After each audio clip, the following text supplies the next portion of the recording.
Good morning and happy Friday. It is the day before the half marathon. The dog and I are about to go do a little 3-mile shakeout run. I'm a little bit nervous for this one. I've been feeling so great all week, and on Wednesday afternoon, someone accidentally dropped a 15-pound dumbbell directly on my big toe. So I've been dealing with that, but we're just gonna see how the toe feels today. It feels like pretty good walking around, so I think it should be okay running, but we're just gonna test it out. Maggie's gonna pick me up at like 10:30, and then we're just gonna drive straight up to Duluth after that. So I'm excited to get up there. I haven't been to Duluth in so long, and this is the first half marathon and marathon that I've ever done. So I am excited to get back and just see where I'm at now. Yellow diamonds in the light, and we're standing side by side as your shadow crosses mine. What it takes to... Okay, shakeout's actually feeling relatively good. Like, I can tell I'm changing my gait a little bit on my right foot, but it's like, it's tolerable. And I feel like there's only gonna be like a slight disadvantage, but then again, I'm not in my carbon plated shoes, so I'm gonna test those out when I get home and see how it really feels. But otherwise, like, I feel like a shakeout run never really feels super great, but it feels decent.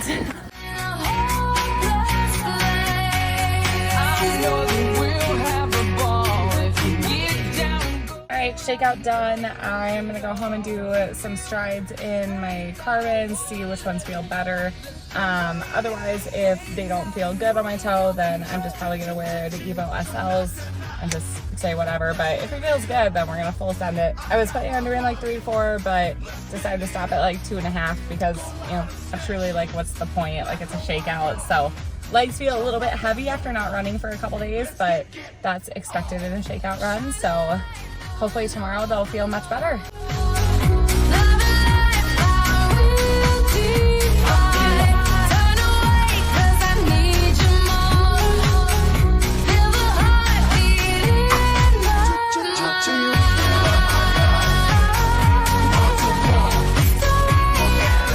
Okay, Maggie just picked me up. So now we're driving to her house. We're gonna go pick up Max, and then we're gonna be heading up to Duluth, and we are so excited. I almost forgot my Garmin, so a close tragedy, but we're on the way now.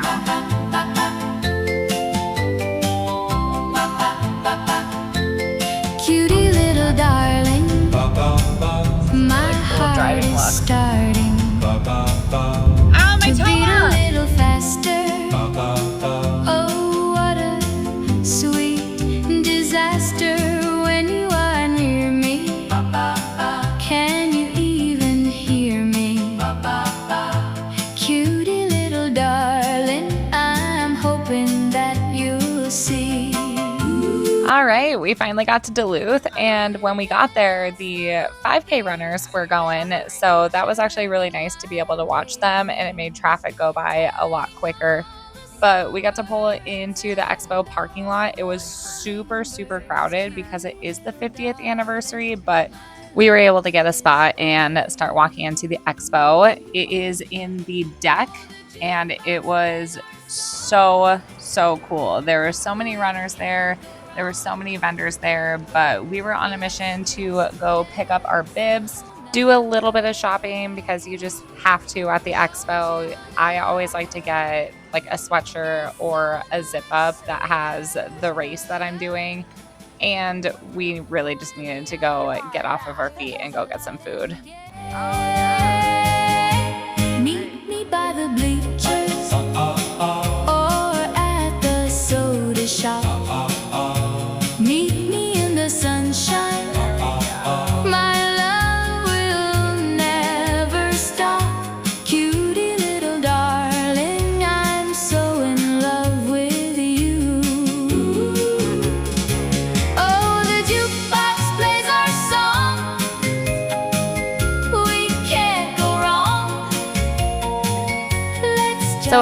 were done with the expo, we walked over this bridge to go to Canal Park. Anytime I'm in Duluth, I always must go to Northern Water Smokehouse. They have this amazing sandwich there called Cajun Fin, and it's smoked salmon that they smoke in-house.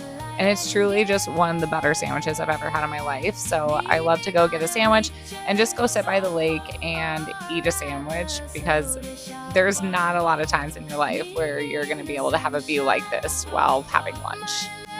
Will never stop. Cutie little darling, I'm so in love with you.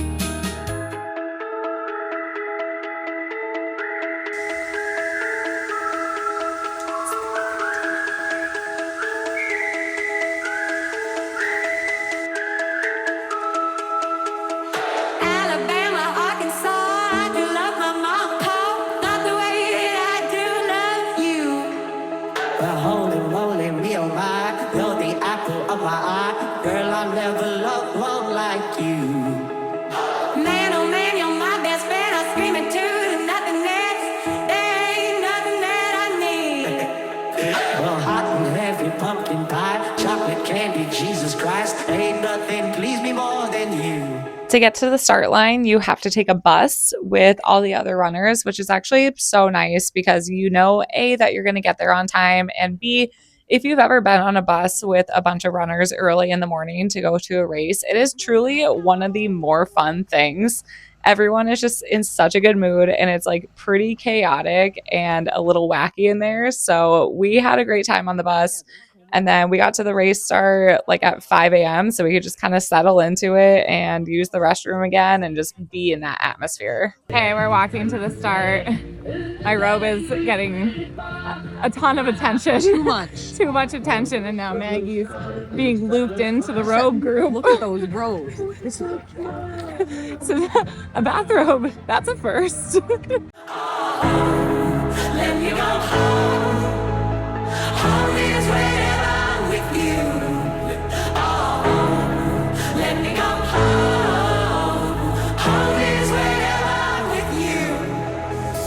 Home, let me come home. Home is where I'm with you. Oh, yes, I am home. Home is when I'm alone with you. Alabama, Arkansas, I do love my heart and power. Oh, so wild, so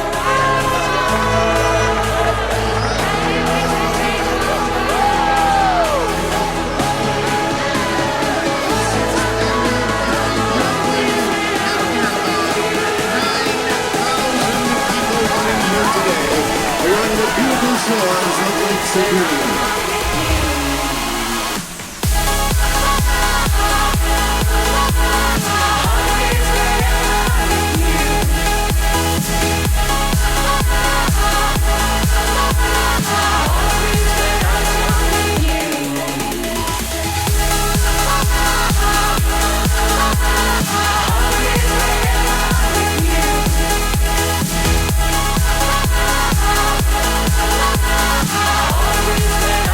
All right, you guys. So to recap Grandma's half marathon, it was definitely an eventful race. I ended up running a PR with a time of 1:40:04, which I am really super proud of.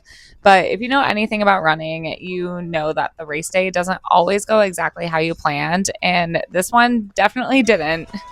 Going into the race, I felt really, really confident. Training had gone super well, and the weather was honestly perfect. My A goal was to run a sub 140, but I definitely have been giving myself more of like a pace goal range just so I am not like as hard on myself.